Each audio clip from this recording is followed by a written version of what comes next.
I would rather marry my horse." The words rang through the glass-walled conservatory like a gunshot. Laughter and music from the ballroom beyond could not soften them. They were sharp, cruel, and meant to wound, and they did. Isabella Everly stood frozen, her gloved hands trembling at her sides. For a moment she could not breathe. 12 seconds earlier, she had been brave. Foolish perhaps, but hopeful. Now, she felt as though the ground beneath her feet had vanished.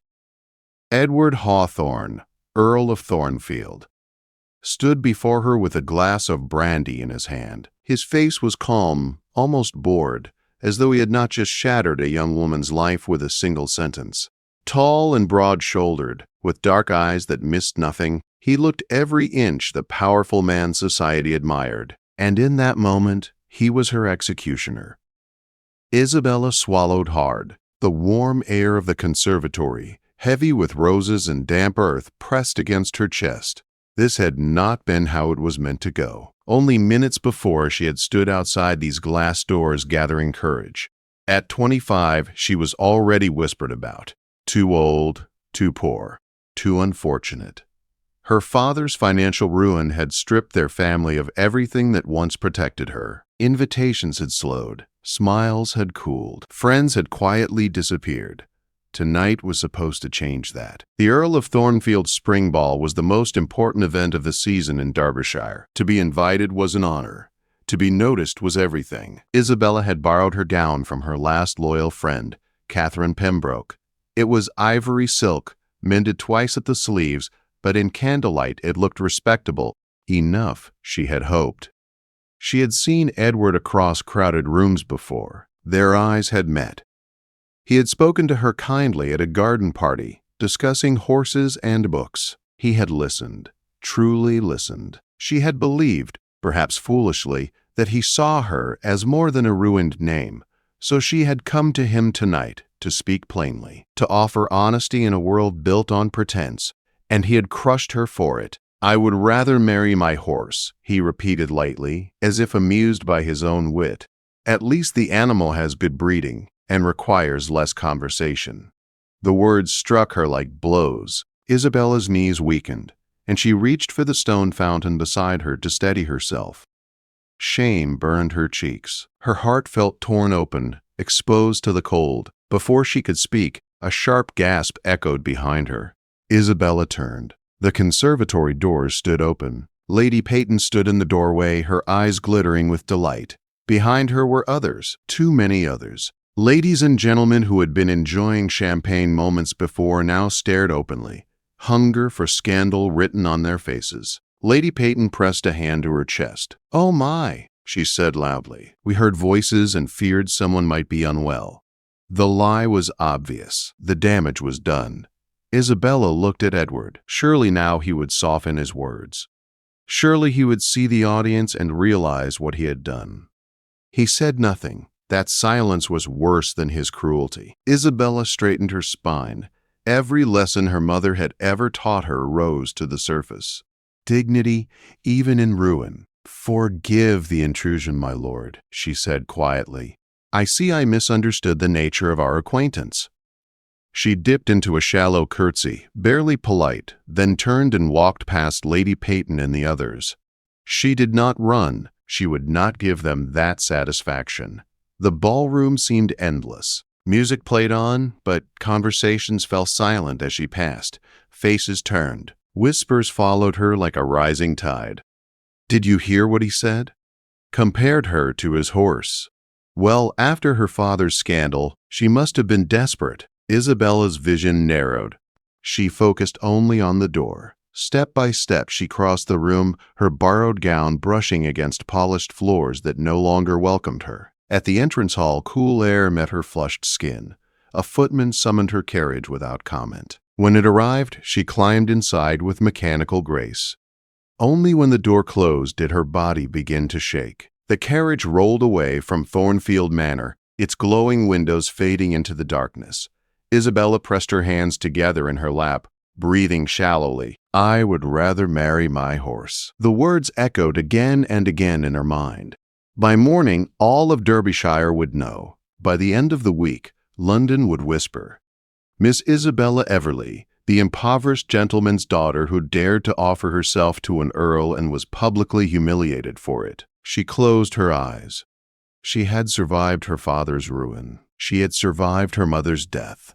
She would survive this, too. She had no choice. The next morning dawned too quietly. Isabella lay awake in her narrow bed at Mrs. Hartley's boarding house, staring at the stained ceiling. The silence felt heavy, waiting.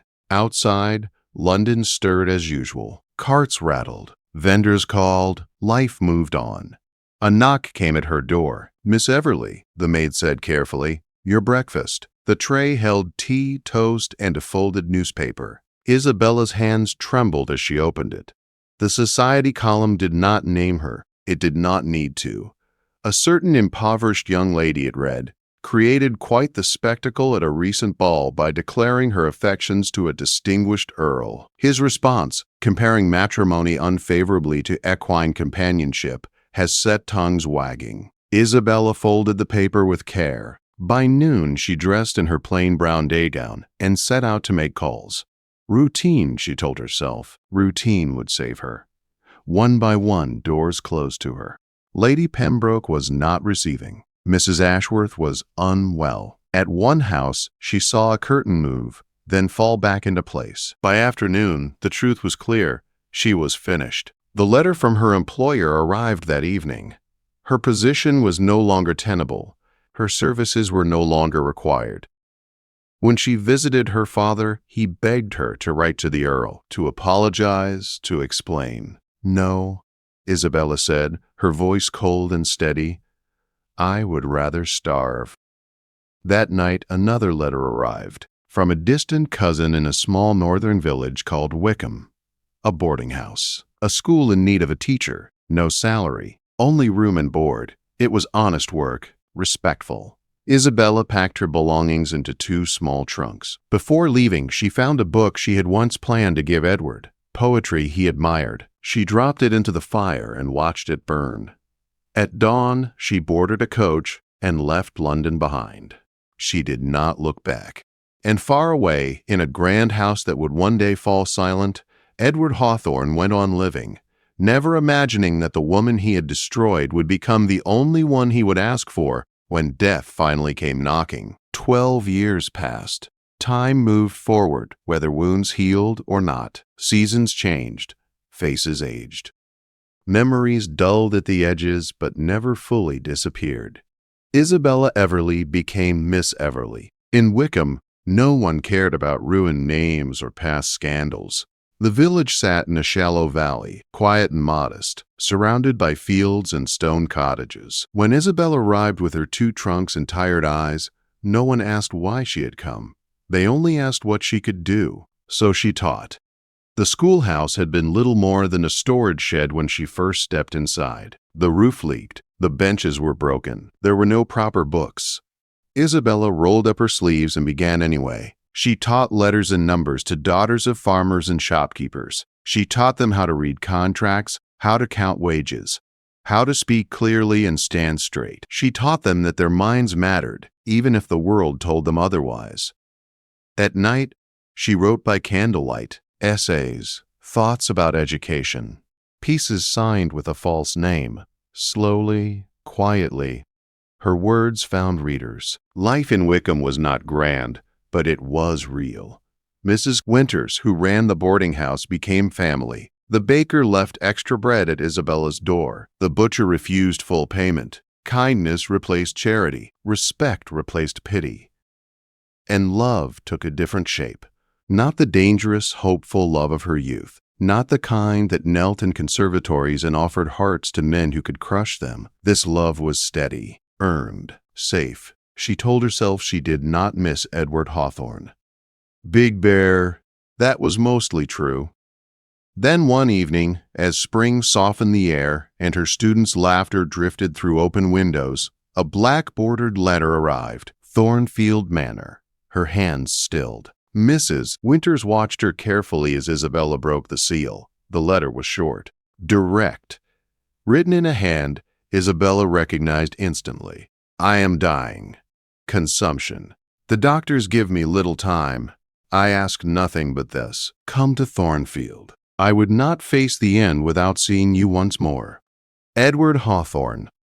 Isabella read the letter twice, then a third time. She did not sleep that night. By morning, her decision was made. She did not go for him. She went for herself. Thornfield Manor looked different. The grand house that once blazed with light now seemed dim and tired. Ivy crept unchecked along stone walls. Windows stood dark. The gardens lay wild and tangled. Decay had settled in, quiet and patient. Inside, the air smelled of medicine and dust. Sheets covered furniture like shrouds. The house itself felt as though it were waiting. Edward lay upstairs. When Isabella entered his chamber, she barely recognized him. The powerful earl had become a shadow. His face was hollow, his skin pale and stretched tight over bone. His hands trembled as they rested on the coverlet. Only his eyes remained the same. Dark, intense. You came, he whispered. I did, Isabella replied, her voice calm. Do not mistake that for forgiveness. He nodded faintly. I would not dare. They spoke little that first day. There was too much between them. Too many years, too many words left unsaid. In the days that followed, a strange rhythm formed. Isabella sat beside his bed each afternoon. Not close, never close. A careful distance remained, firm and deliberate. Edward asked about Wickham, about her school, about the girls she taught. Isabella answered simply. She did not boast. She did not soften the truth. I found purpose, she said once. Yes, Edward replied quietly. You did. His strength faded quickly. Some days he spoke clearly. Other days, pain and fever stole his voice. On the fourth day, he asked to be taken outside. To the gardens. Isabella hesitated, then agreed. They moved slowly along broken paths. Roses grew wild, thorns unchecked. Weeds choked the beds his mother had once designed. Edward looked around with hollow eyes. I let everything go, he said, just like myself. They stopped near a stone bench. Isabella sat beside him, leaving space between them. The wind carried the scent of grass and decay. I owe you the truth, Edward said at last, not as apology, as explanation. Isabella remained silent. There was a woman before you, he continued. Juliana. I loved her, or believed I did. She betrayed me, carried another man's child, asked me to claim it. His voice faltered but did not break. I chose pride, honor. I refused her. She died. So did the child. Isabella felt the weight of his words settle heavy in her chest. So when you came to me, he said, turning to her, offering love freely, without deception, I was afraid, truly afraid. You humiliated me, Isabella said quietly. Yes, he agreed, because destroying what terrified me felt safer than risking it. Isabella stood. You took something from me, she said, her voice steady but sharp. You made me doubt my worth, my judgment, my heart. Edward bowed his head. I know. I did not come here to absolve you, she said. I will not say I forgive you. I did not ask for that. She studied him, this broken man who had once held her fate so casually. But I no longer hate you, she continued. I pity you. You lived trapped by fear. I lived free despite you. Edward's eyes filled, but no tears fell. That is my punishment, he whispered. Edward grew weaker after that day. Isabella remained, not out of love, not out of duty, out of choice. She would not let him die unseen. At night she held his hand when fever took him. When he mistook her for someone else, she did not correct him. When he woke frightened, she spoke calmly until sleep returned. One morning he pressed something into her hand, a small wooden horse, worn smooth by years of touch. My mother gave it to me, he said faintly, before I learned to be hard. Isabella closed her fingers around it. Give it to one of your students, he said. Someone braver than I was. She nodded. On the seventh night, Edward did not wake. His breathing slowed, stopped. Isabella remained until the end. She left Thornfield the next day. Edward had left her a final letter, and money, enough to change her school forever. She accepted the money. She burned the letter. Some words were not meant to be kept. Wickham welcomed her home with open arms. Children ran to meet her. Margaret clutched the wooden horse as if it were treasure. Isabella knelt among them, smiling through tired eyes. This was where she belonged. Edward Hawthorne died with regret. Isabella Everly lived with purpose. And that was the truth that mattered most. The morning after Edward Hawthorne died, Thornfield Manor felt empty in a way Isabella had not expected. Not quiet, empty. The house had been waiting for death, and now that it had come, there was nothing left to hold it together. Servants moved softly through corridors. Curtains remained drawn. Even the air seemed tired.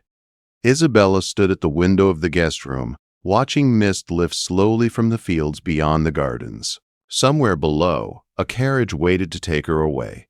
She felt no urge to stay. Edward was gone. Whatever had tied her to Thornfield had loosened the moment his breathing stopped. The past had spoken its last word. Mrs. Dawson found her as she was fastening her cloak. "You're leaving so soon," the housekeeper said gently. "Yes." "You won't stay for the funeral." Isabella shook her head. "That is for those who belonged here. I do not." "Mrs. Ben." Dawson studied her for a moment, then nodded. He would have understood. Before Isabella could reply, the housekeeper held out a small leather pouch. "This was meant for you," she said. The solicitor insisted. Inside was confirmation of the annual funds Edward had arranged for the Wickham school. Proper, legal, permanent. Isabella closed the pouch. "Thank you," she said simply. As the carriage pulled away from Thornfield Manor, Isabella did not look back. She watched the road unfold ahead of her instead. Fields, stone walls, small villages waking to morning. Life. The farther she traveled, the lighter she felt. Wickham greeted her with noise and movement and warmth. Children ran alongside the carriage, shouting her name. Mrs. Winter stood at the boarding house door, hands clasped tightly in front of her. "You came back," she said, relief clear in her voice. "I told you I would." That evening, Isabella sat at the small table in her room, candle burning low, wooden horse resting beside her books. She thought of Edward, not with anger, not with tenderness, but with clarity. He had been a man shaped by fear. She had been a woman shaped by survival. They had crossed paths once, briefly, and the impact had lasted years, but it had not defined her. She slept peacefully for the first time in days. Change came quietly. With the funds Edward left, Isabella repaired the schoolhouse roof. She bought new slates and proper books. She hired an assistant, a young woman eager to learn and teach. The girls flourished. Margaret learned to read without fear. Alice began solving problems that left grown men staring in teachable silence. Confidence grew where doubt once lived. Isabella watched them and felt something settle deep within her chest. This was her legacy. One evening, as the sun dipped low over the fields, Mrs. Winters poured tea and studied Isabella over the rim of her cup. "You're different," she said. "I feel different." "Lighter?" "Yes," Isabella smiled, as if something finally ended. Mrs. Winters nodded. "Some endings free us more than beginnings ever could." Years later, people would still whisper about the Earl of Thornfield, about his cold nature, about his lonely death. They would not speak of Isabella Everly, and she preferred it that way. She became known instead as Miss Everly of Wickham, the teacher, the woman who educated generations, the woman who stood steady and kind and unyielding. Sometimes, on quiet evenings, Isabella would walk alone beyond the village, watching the sky deepen into stars. She would think of love. Not the kind that begs, not the kind that humiliates, but the kind that builds. She never married. She was never lonely. Her life was full. And somewhere far behind her, in a grand house reclaimed by ivy and silence, lay the memory of a man who once said he would rather marry his horse. In the end, he died alone. She did not. And that was the truest ending of all.